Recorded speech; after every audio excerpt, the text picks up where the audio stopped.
Hello and welcome. This is Nano Machine.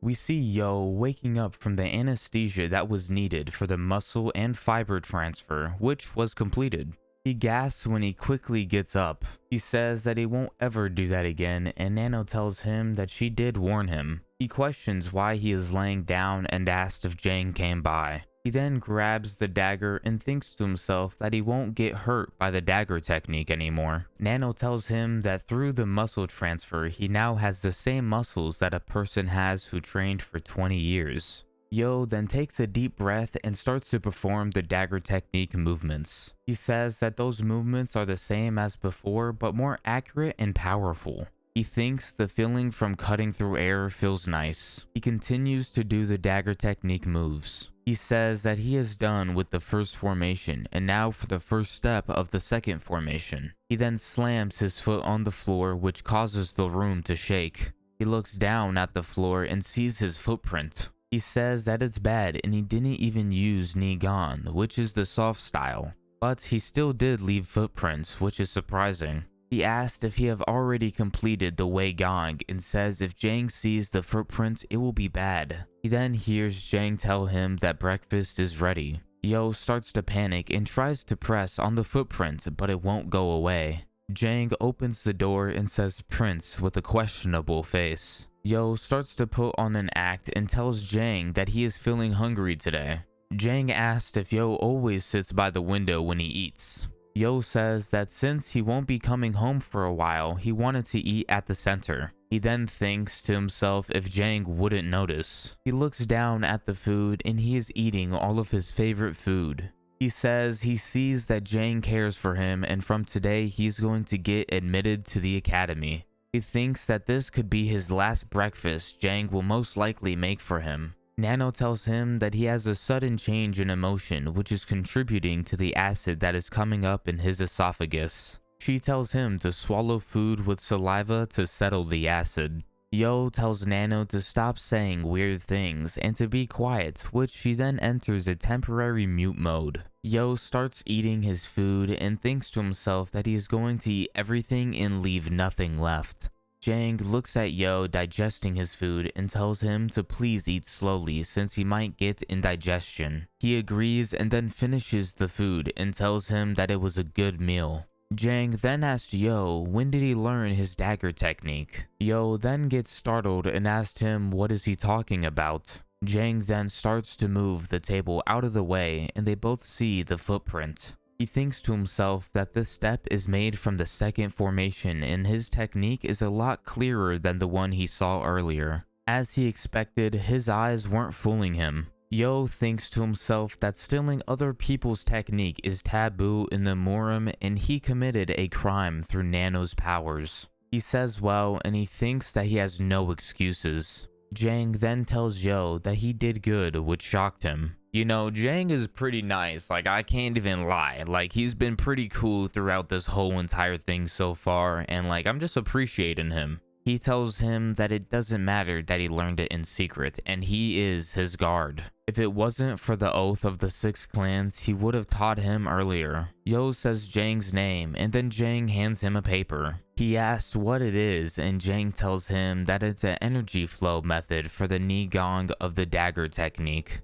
He asks why is he giving him this. Jang tells him that he wants to give him tips on learning the Nigong, but there are going to be many things at the academy that is much better than this. He tells him to learn those and Yo starts to cry.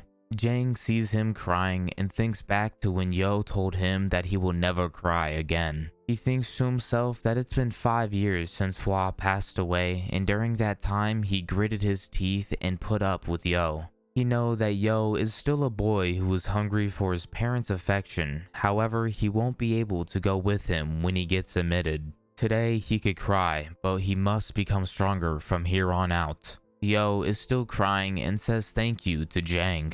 Jang leaves the room and Yo is wiping off his tears. He thinks to himself that from now on he must not fear or hesitate even if his mother isn't here anymore. He still has a place to return to. We then switch over to the demonic school. Some kids are talking and they heard that all the clans have gathered and asked how many people are there. It must be more than 1,000 people. A kid says that he is nervous now that he has entered the academy. A kid next to him says that this is a competition between the heirs and as part of small clans they need to get in line. We then see a person walking forwards and he says that they're all so loud. He says that it's a mess and he can't even see any kind of spirits in them and calls them stupid things. He starts getting mad and asks if they came here without the resolve that this place could be their last. He is the left guardian fire king called Li Hua Myung. People in the crowd say that he is the left guardian and he is one of the top 10 strongest people in the demonic cult. Another person asked if he was in the top 5 in the cult. Lee looks at the front row kids and questions if they are the 6 heirs of the 6 clans. We see the first one, which is from the dark clan called Shion Mu Yan. The second one is from the sword clan called Shion Kyang Woon. The third one is from the spring clan called Shion Mu Kyum. By the way, I'm sorry if I'm butchering any of these names. I do apologize. I am trying my best though. The fourth one is from the poison clan called Shion Jong Sum. The fifth one is from the blade clan called Shion Yu Chan. The last one is from the sound clan called Shion Wan Raya. Lee thinks to himself that Wan is the only female candidate this time around and then questions number 7. He says since he couldn't find him. We then switch over to Yo and he asks if there's no name tag. The person that is giving out the name tags tell Yo that he can't find the 7th name tag. He says that it seems that he will have to wait until he finds it. Yo thinks to himself that the 6 clans must have done this and tells the guy that he understands, so he will wait. He questions the motives of the clans and if they don't want him to be in the same row as them. He thinks that nothing good will come out of conflicting with them from the start. He says that those bastards tried to kill him whenever they had a chance, so they most likely wouldn't kill him if they saw him right away. He still managed to go there even after they attacked him countless times. He then claims that he is going to be stronger than anyone else at the demonic academy. We then see people lined up and we also see Yo. He thinks to himself that there is a lot of people and it's going to be hard to get to the front. Some people start to talk about Yo's black number name tag and says that he is an heir candidate, but he still isn't from the 6 clans. They heard a rumor about how Yo hasn't learned any martial arts, which a person then asked if he would fail the first test. Yo thinks to himself that he could tell what they are talking about even though he can't hear them and he will just let it slide. Lee then looks over at Yo and says that he looks ridiculous being alone all the way in the back. He says that it's a funny way of getting attention and then calls him Lord's illegitimate child. The horns start to get played and everyone in the crowd starts to say that they're coming out and to be quiet. One person says the Lord is coming, which we see multiple people start to walk where Lee is. 3 people start to walk out and the crowd looks with amazement. We see an older looking man start to walk up the steps of the throne. One of the men bump into Lee, which he complains about the man's shabby clothes. The man asks what Lee is looking at and then calls him a bastard. He is the right guardian crazy blade called Sub Meng. The man in the mask looks back at both and glares at them and tells them to be quiet, which made them both stop talking. He is the lead guardian called the Great Guardian King and his name is Marakuum. The Lord sits down and he is one of the top 5 strongest in the Morum Shioma cult and his name is Shion Yo Jong. The kids feel the pressure from his presence, which is expected since he is the Lord. Yo thinks to himself that the Lord is his father. Marakuum tells everyone to be quiet, which they all do. He tells the Lord that it's ready and bows to him. The Lord stands up and gazes at everyone. He starts to tell everyone that they are all responsible for the future of this cult and they welcome them. The crowd thinks that this is what they call Nigong. Yo says his voice is just him talking, but he could hear it so clearly and deeply in his ears. The Lord tells everyone that this place is for training and making ties to become the power of the cult. The crowd then cheers and says for the demonic cult. The guards tell the Lord that he did a good job. The Lord then glances over at Yo and then turns away. Yo thinks to himself that this is the first time he is meeting him, but he is still so cold. He didn't expect anything from him anyway, since he is the person that didn't even show up after his mother died. Lee tells everyone that the Lord's congratulatory speech is over and now they will begin properly. The crowd starts to get talkative and Lee gets mad.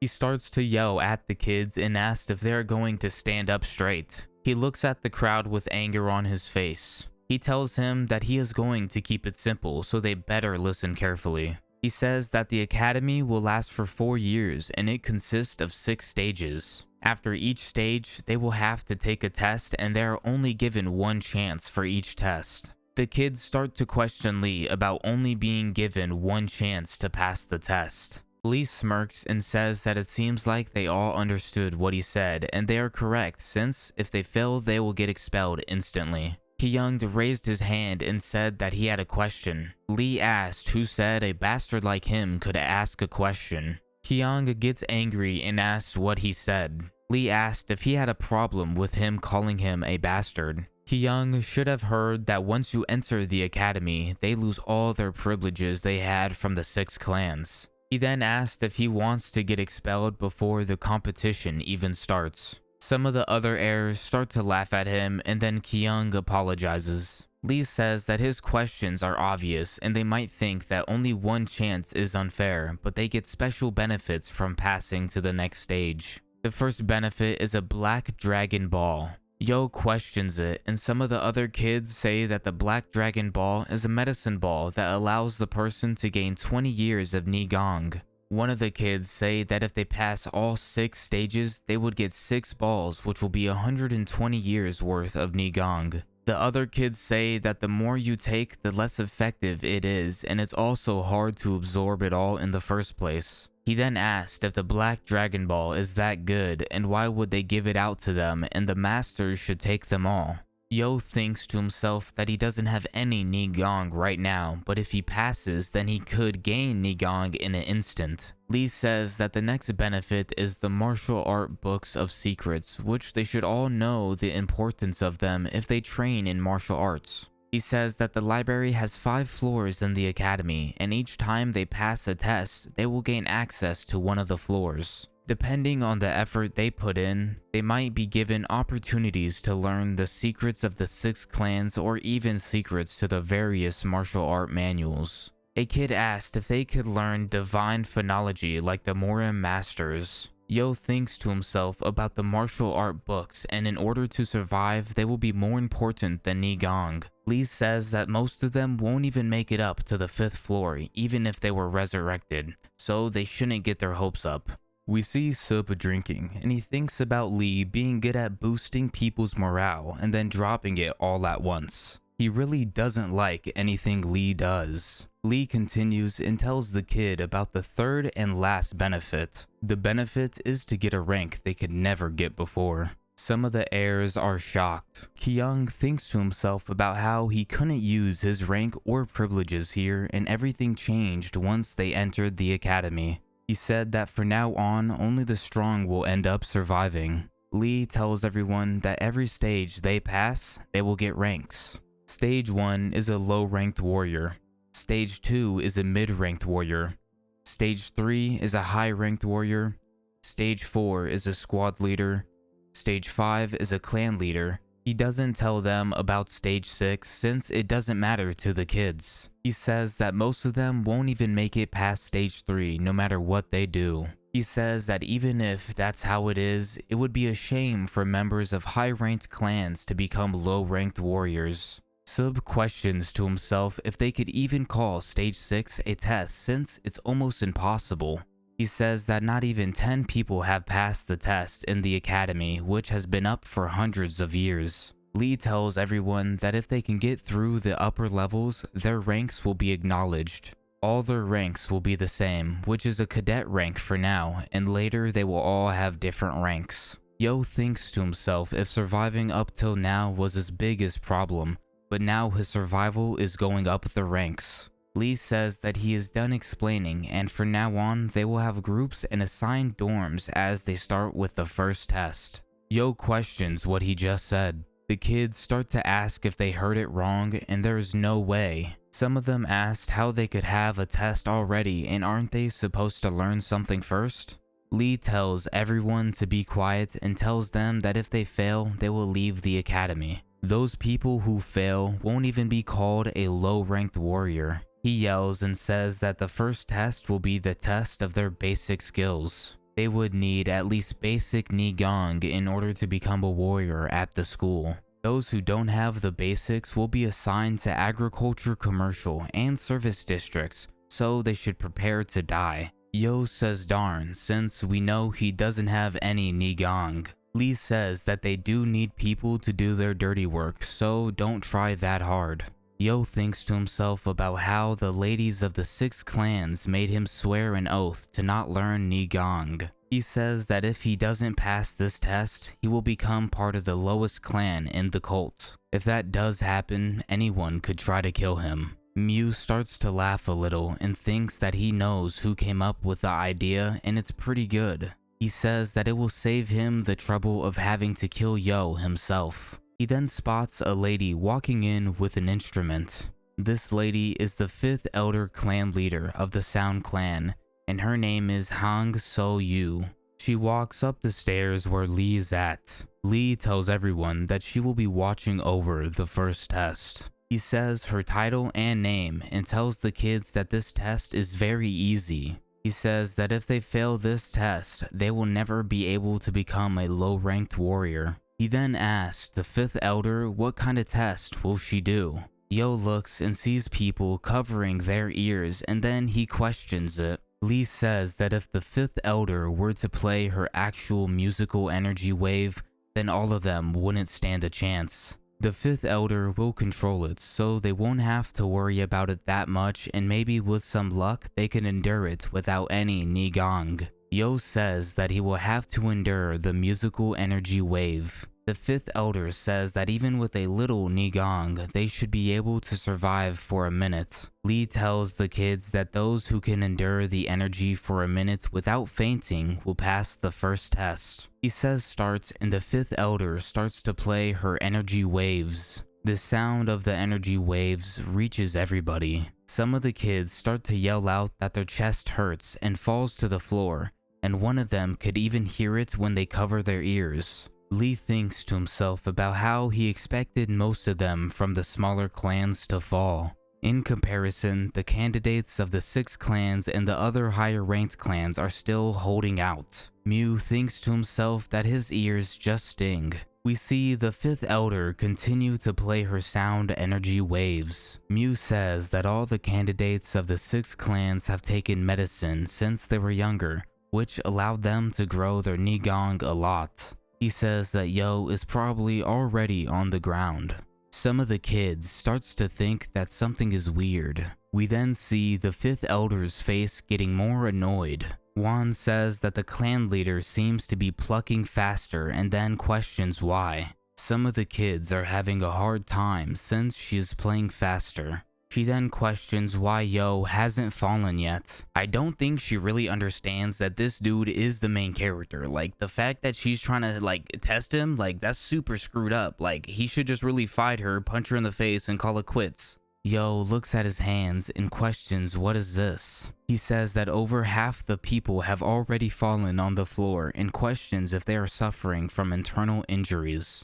He questions why he is okay. Nano tells him that she is sensing powerful high and low frequency waves from the instrument. The frequency could have possibly damaged his body, and so she activated an emergency defense mode to block the sound waves. Yo then questions if she made it so he can't hear the sound waves, and she replied and tells him that he is right. She has temporarily stopped his body's function to sense sound. He questions how could he hear Nano's voice, and she tells him that the information is getting sent to his brain. He says that this is difficult, and then he senses the 5th elder looking at him with deadly looking eyes. He asked Nano if she could block the 5th elder's intimidating gaze, and she asked him if he wants her to block his vision. He then says never mind. Lee says that he could sense some impatience from the 5th elder's performance. The history of the Sound Clan has become a lot stronger than it was in the beginning, but this is too much for anyone that has less than 20 years of Nigong. He expected it to be because of Yo, and he has heard that he has no Nigong, but he must have been wrong. Yo is enduring this in such a stable condition, and this is his first time seeing such an exciting first test since he received his role at the academy. He questions how long Yo will last. Some of the kids say that their ears are bleeding. Some of them think to themselves about how they just need to hold out even though it's hard even with 20 years of Nigong. They have their pride of the upper clans at stake for some. Mew questions how come the 5th elder is playing so intensively, and he assumes that she is angry since of her face. He then looks back and questions if it could be Yo. The other notice Mew looking back and questions what is he surprised for. They say that they aren't supposed to be looking back and questions if there's something there. They all turn around and see Yo standing there looking all fine. They question themselves how Yo could be doing this since he has no Nigong. Yo doesn't even seem to be tired at all, and Mew then questions if Yo had Nigong all along. Thank you all for watching, and I hope you all enjoyed this video.